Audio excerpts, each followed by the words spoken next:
Hello दोस्तों, स्वागत है आप सभी का मैक्सिमा क्लासेस में। आज हम डिस्कस करेंगे 17 अप्रैल 2023 को हुए पटवारी की परीक्षा में आए हुए जनरल मैथ्स के कुछ क्वेश्चन। शुरू करते हैं पहले क्वेश्चन से। क्वेश्चन है, एक फल विक्रेता 18 रुपए प्रति दर्जन पर केले एवं 32 रुपए प्रति दर्जन पर संतरे बेच रहा था एवं एक व्यक्ति ने 6 संतरे एवं कुछ केले खरीदे। यदि उसने एक फल हेतु औसत 2.5 रुपए चुकाए हैं तो उसने कितने केले खरीदे हैं। 18 रुपए प्रति दर्जन पर केले खरीदे हैं, मीन्स 12 केले उसने 18 रुपए के खरीदे हैं, तो एक केले का प्राइस कितना हो जाएगा वो निकाल लेते हैं। 6 दूनी 12, 6 तिया 18, 3/2 रुपए मीन्स 1.5 रुपए में। 32 रुपए प्रति दर्जन पर संतरे बेच रहा है, तो 12 संतरों का मूल्य 32 रुपए है, तो एक संतरे का मूल्य निकाल लेंगे, तो ये हो जाएगा 4 से काट लेते, 4 8 32, 4 तिया 12, 8/3 रुपए।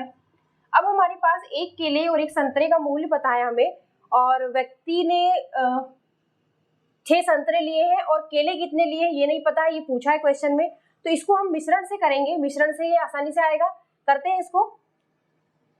संतरे हैं इस तरफ है केले। एक संतरे का मूल्य निकाल लिया है हमने, एक संतरे का मूल्य ये संतरा है और ये केला है। एक संतरे का मूल्य हमने निकाल लिया है 8/3 रुपए, और दूसरे केले का मूल्य निकाल लिया है अपन ने 3/2 रुपए, और दोनों का मतलब औसत एक फल का रेट कितना है 2.5 रुपए।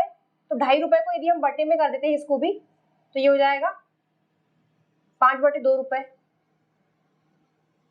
औसत एक फल का रेट जो है 2.5 रुपए है, तो इसमें और हमको क्या दिया हुआ 6 संतरे मात्रा दी हुई, संतरे की मात्रा दी हुई 6, और केले का निकालना है तो उसको हम x मान लेते हैं। वहीं पर इसको सॉल्व करते हैं, ये 5/2 है, ये 3/2 है, इसमें से इसको माइनस करते हैं, इसमें से इसको माइनस करेंगे तो कितना आएगा 2/2 मीन्स 1 आएगा। इसमें से इसको माइनस किया है तो अब इसमें से इसको माइनस करते हैं। अब ये दोनों के बेस जो है डिफरेंट है, तो इसमें भी 2 का ऊपर नीचे मल्टीप्लाई कर देते हैं, इसमें भी 3 का ऊपर नीचे मल्टीप्लाई कर देते हैं।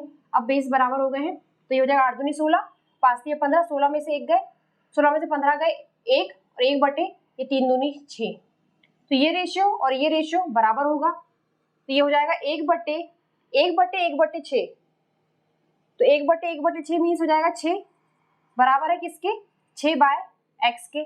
ये कैंसिल हो गया, तो x की वैल्यू कितनी आ गई 1। इसका क्या मतलब हुआ कि उसने कितने केले खरीदे हैं 1, यही आंसर है। नेक्स्ट क्वेश्चन है, 8500 रुपए में बेचने पर जितनी हानि होती है उतना 10,000 रुपए में बेचने पर उस हानि से दोगुना लाभ होता है, तो वस्तु का क्रय मूल्य ज्ञात करना है। पहले जो विक्रय मूल्य है वो क्या है 8500 रुपए है, और दूसरा विक्रय मूल्य जो है 10,000 है। इसमें हानि हो रही है तो हम मान लेते हैं कि हानि जो है वो कितनी है, वो x रुपए मान लेते हैं, ठीक है। तो इतने में बेचने पर हानि उसको x रुपए हो रही है, और 10,000 में बेचने पर उसको लाभ हो रहा है, और वो लाभ कितना है, ये हानि से दुगुना है, मीन्स 2x है। तो हमको क्रय मूल्य निकालना है, तो क्रय मूल्य ऑब्वियस है बराबर ही होगा, सेम होगा क्रय मूल्य। तो हम क्या करते हैं, हानि के केस में क्या होगा, हानि क्या होता है CP माइनस SP होता है, मीन्स क्रय मूल्य माइनस विक्रय मूल्य होता है, और ये बराबर हानि होता है, और SP माइनस CP होता है, ये लाभ के बराबर। तो पहली कंडीशन में CP जो होगा वो क्या होगा, हानि प्लस SP होगा, और दूसरी कंडीशन में CP जो होगा वो क्या होगा, लाभ SP माइनस लाभ होगा। पर क्वेश्चन की कंडीशन के हिसाब से क्रय मूल्य दोनों का बराबर है, तो हम क्या करते हैं दोनों में क्रय मूल्य बराबर रख देते हैं। कैसे करेंगे कि पहली कंडीशन के लिए क्रय मूल्य क्या है, हानि प्लस SP, और दूसरी कंडीशन के लिए क्रय मूल्य क्या हो जाएगा, विक्रय मूल्य माइनस लाभ, जो कि कितना है 2x है। तो हानि कितना है x है, विक्रय मूल्य पहली कंडीशन में कितना था 8500 रुपए था, और दूसरी कंडीशन में विक्रय मूल्य 10,000 था, और जो लाभ था वो दुगुना था हानि का, तो 2x। और इन दोनों को बराबर इसलिए रखा है क्योंकि ये दोनों CP है, और CP दोनों के इक्वल है। इसको सॉल्व करते हैं तो ये हो जाएगा, ये 3x, ये इस तरफ गया माइनस हो जाएगा, ये कितना आएगा 1500, तो x की वैल्यू कितनी आ गई 500, तो x की वैल्यू 500 आई, तो ये क्या आया है अभी हमारा हानि आई है। हमें क्या निकालना है, क्वेश्चन में क्या दिया है क्रय मूल्य निकालना है हमें, तो हानि आ चुकी है, क्रय मूल्य निकालना है, तो हानि क्या होगा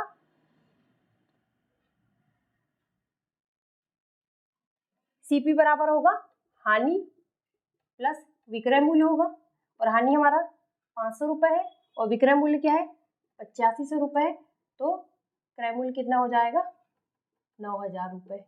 यही आंसर है। नेक्स्ट क्वेश्चन है, नल ए किसी टैंक को 4 घंटे में भर सकता है जबकि नल बी उसी टैंक को 8 घंटे में खाली कर सकता है। एक व्यक्ति गलती से नल बी बंद करना भूल गया और दोनों नल खुले रह गए। 4 घंटे बाद व्यक्ति को याद आता है और वो तुरंत नल बी बंद करता है। टैंक को फुल होने में और कितना समय लगेगा? नल ए है वो टैंक को 4 घंटे में भर सकता है, 4 घंटे में भर सकता है, वहीं पर बी जो है वो 8 घंटे में खाली कर सकता है। ठीक है, तो हम क्या करते हैं, ये दोनों का एलसीएम निकालते हैं। तो ये एलसीएम आएगा 8 आएगा एलसीएम। तो हम क्या मान लेते हैं, टोटल जो टंकी है वो 8 पार्ट है, टंकी के जो है 8 पार्ट है ये मान लेते हैं। ठीक है, 8 भाग है। तो ए जो है 4 घंटे में पूरी टंकी भरता है, तो 8 में 4 का डिवाइड करेंगे कितना आएगा 2, तो पर घंटे वो कितने पार्ट भरेगा 2 पार्ट पर आवर, मतलब 1 घंटे में वो 2 पार्ट फिल करेगा टंकी का।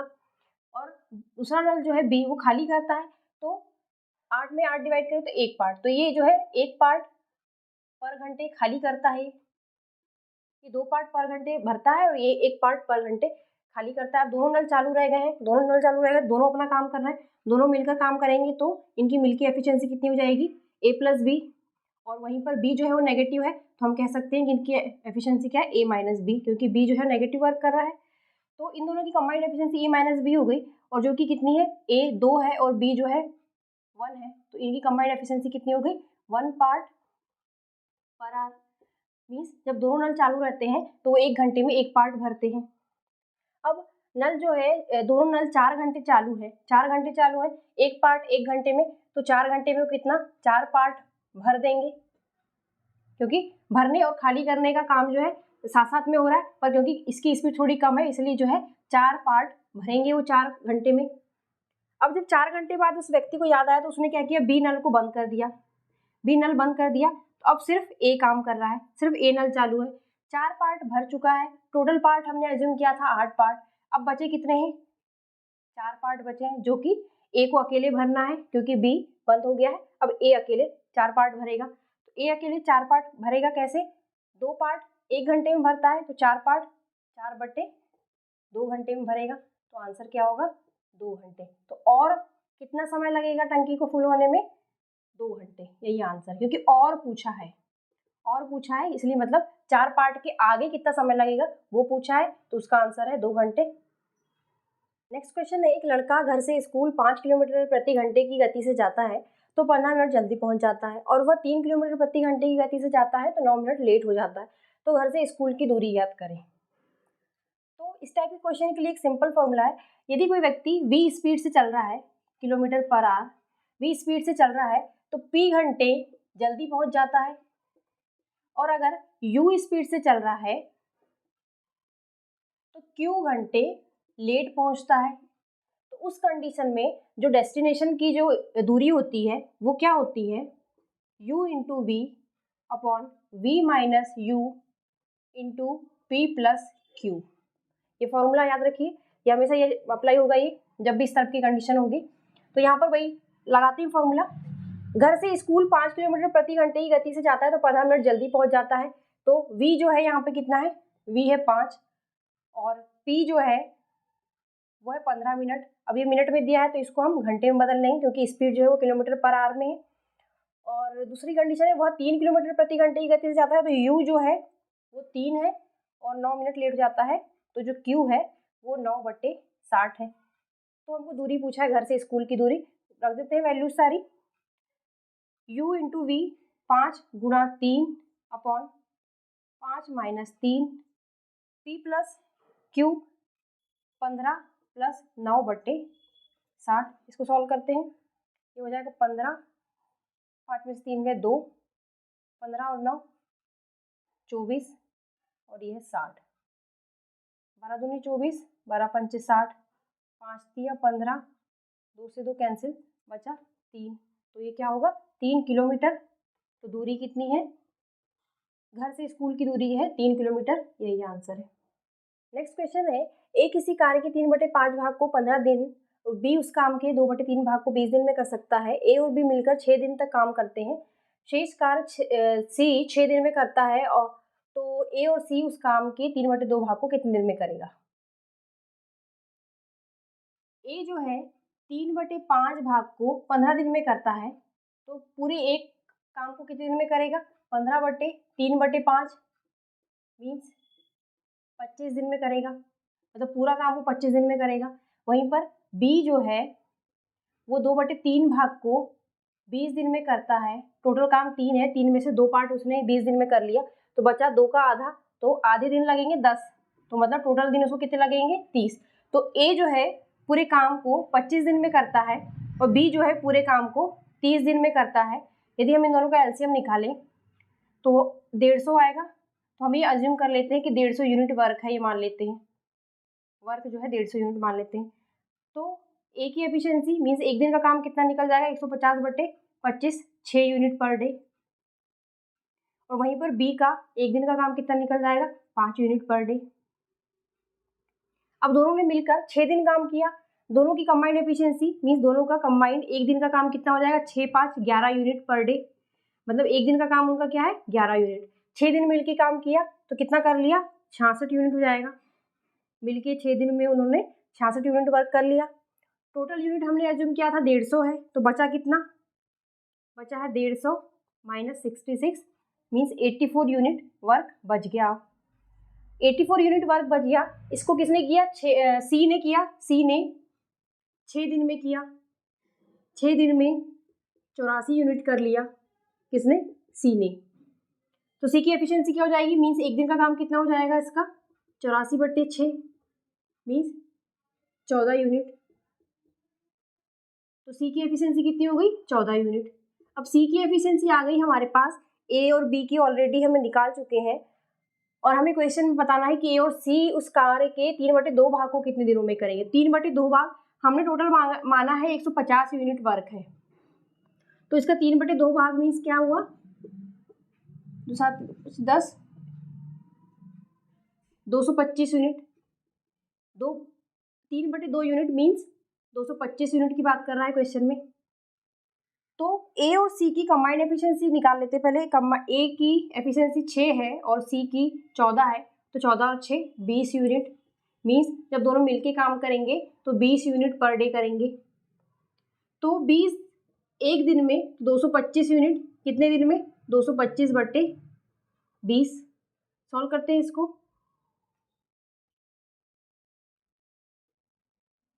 ये हो जाएगा 11 सही 1/4 दिन।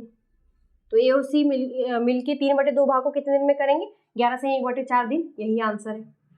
नेक्स्ट क्वेश्चन है, किसी धनराशि पर 16% की वार्षिक दर से 3 वर्ष के चक्रवृद्धि ब्याज और साधारण ब्याज का अंतर 1753.8 रुपए है, तो मूलधन क्या होगा? पहले हम यदि साधारण ब्याज निकाले 3 वर्ष का 16% की दर से, 3 वर्ष की दर कितनी हो जाएगी? 16% की दर से 48% हो जाएगी। तो यदि साधारण ब्याज लगाएंगे तो 3 वर्ष के अंत में जो है अमाउंट कितना हो जाएगा? मतलब मूलधन को 48% बढ़ा देंगे तो कितना हो जाएगा? 1.48 इंटू मूलधन हो जाएगा। ये मूलधन है। 3 वर्ष में 16/48 उसकी रेट हो जाएगी, और 3 वर्ष में जो है अमाउंट कितना हो जाएगा? 4.48 इंटू पी हो जाएगा। ये मूलधन है। वहीं पर यदि चक्रवृद्धि ब्याज निकालें तो चक्रवृद्धि ब्याज क्या होता है? 3 वर्ष में इसकी दर 16% रहेगी, 3 वर्ष में 16% से बढ़ाएंगे तो 1.16, और ये 3 वर्ष में इसकी पावर 3 हो जाएगा, और ये इंटू पी होगा। तो चक्रवृद्धि ब्याज 3 वर्ष का एक्चुअली ये अमाउंट है और ये भी अमाउंट है। तो इन दोनों का डिफरेंस, जो ब्याज का डिफरेंस होगा, इन दोनों का डिफरेंस भी वही चीज होगी, बराबर ही होगा दोनों का। तो यदि इन दोनों को माइनस कर देंगे तो उसकी वैल्यू बताया है 1753.8 है। तो यदि हम इसको P minus 1.48 into P is equal to 1753.8 रख दें तो हमारी मूलधन यानी P की वैल्यू आ जाएगी। इसको सॉल्व कर लीजिएगा तो आंसर आ जाएगा। इसका आंसर है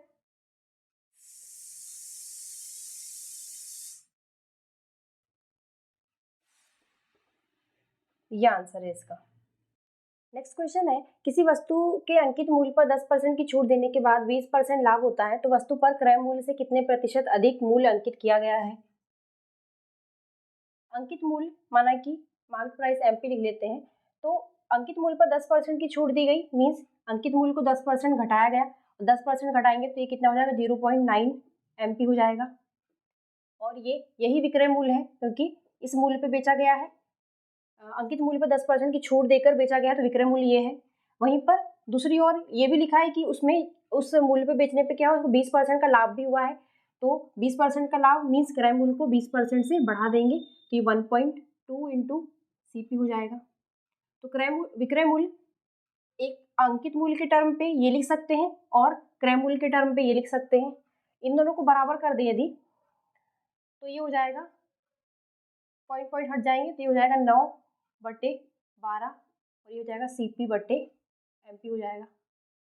पर क्योंकि हमको यहाँ पर पूछा है क्वेश्चन में कि वस्तु पर क्रय मूल्य से कितने प्रतिशत अधिक मूल्य अंकित किया जाए, मीन्स किससे कंपेयर कर रहे हैं, क्रय मूल्य से कितने प्रतिशत अधिक मूल्य अंकित किया गया है, ये पूछा है। तो हम क्या करते हैं, CP को नीचे लिखते हैं, मतलब हम इसको ऐसे कर देते हैं, MP/CP क्या हो जाएगा, 12/9 हो जाएगा, क्योंकि क्रय मूल्य से पूछा है कितने प्रतिशत अधिक मूल्य अंकित किया गया। यदि हम दोनों साइड से 1 माइनस कर दें तो ये हो जाएगा MP - CP/CP, और ये 12 में से 9 गए तो ये कितना हो जाएगा, 3/9, जो कि कितना होगा, 1/3।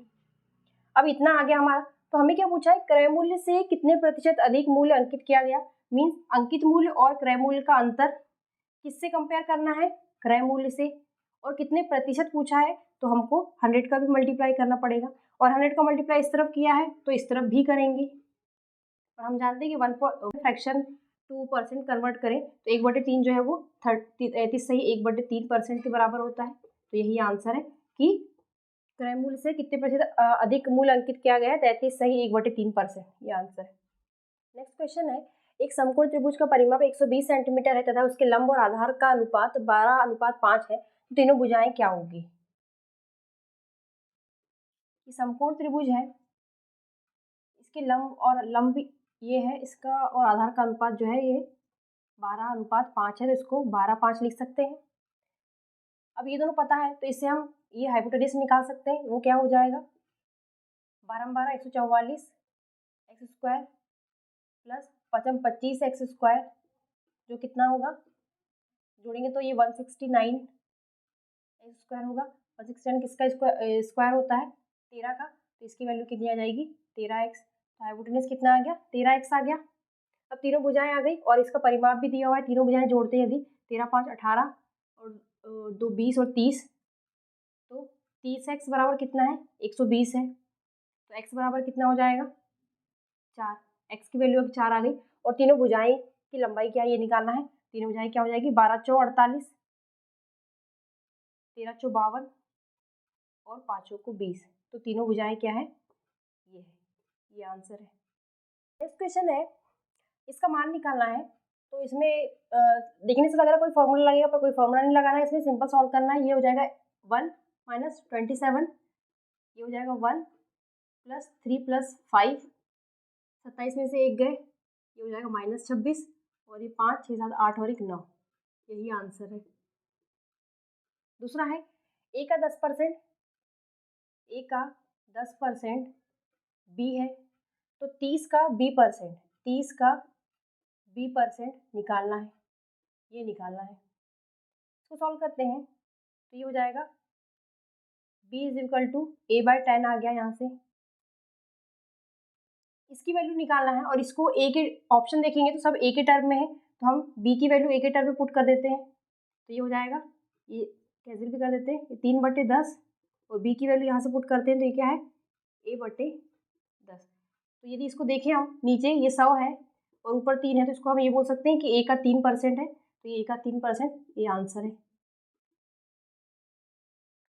इसके बाद नेक्स्ट क्वेश्चन ये है, इसमें a b c d e f की वैल्यू निकालना है, इसको हम अंदर मल्टीप्लाई कर देते हैं, तो ये हो जाएगा 5y x square plus 5y x plus 15y, फिर 1 का करते हैं x स्क्वायर प्लस x और प्लस 3, अब इसको हम इससे कंपेयर करते हैं, उससे हमको A B C D E F की वैल्यू मिलेगी। ये देखिए, ये 5y(x²) है, ये ay(x²) है, तो a की वैल्यू कितनी है? a की वैल्यू है 5। दूसरा ये 5y(x) है, यहाँ पर देखें तो ये वाला है bxy, तो यहाँ पर b की वैल्यू कितनी है? b की वैल्यू भी 5 है। फिर आगे बढ़ते हैं, ये 15y है, यहाँ पर देखिए y किसके पास है? ये, तो e की वैल्यू जो है 15 है, ये भी खत्म। फिर ये x² देखें, यहाँ पर 1 है, यहाँ पर c, तो c की वैल्यू कितनी है? 1। मार्क भी करते जाएंगे। फिर ये x है, ये dx है, यहाँ पर 1 है, ये तो d की वैल्यू कितनी हो गई? 1, ये भी खत्म हो गया। और फिर बचा है 3 और यहाँ पर बचा है f, तो f की वैल्यू कितनी है? 3 है।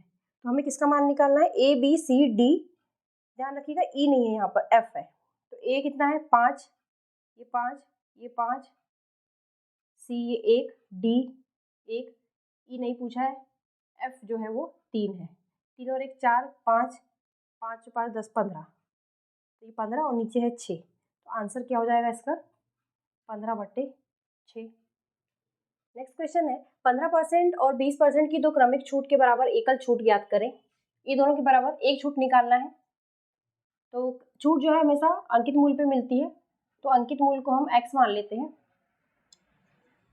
15% की छूट दी पहले, तो 15% की छूट दी मीन्स अंकित मूल्य को 15% से घटाएंगे, 15% से घटाएंगे तो क्या हो जाएगा? 0.85x हो जाएगा। फिर दूसरी बार फिर 20% की छूट दी, तो यदि किसी मूल्य को 20% घटाएंगे तो उसमें 0.8 का मल्टीप्लाई हो जाएगा। अब दो छूट के बाद फाइनल जो वैल्यू आएगी वो इतनी आएगी, उसका जो मूल्य हो जाएगा वो इतना हो जाएगा, और ये इसके बराबर एक एकल छूट निकालना है हमको।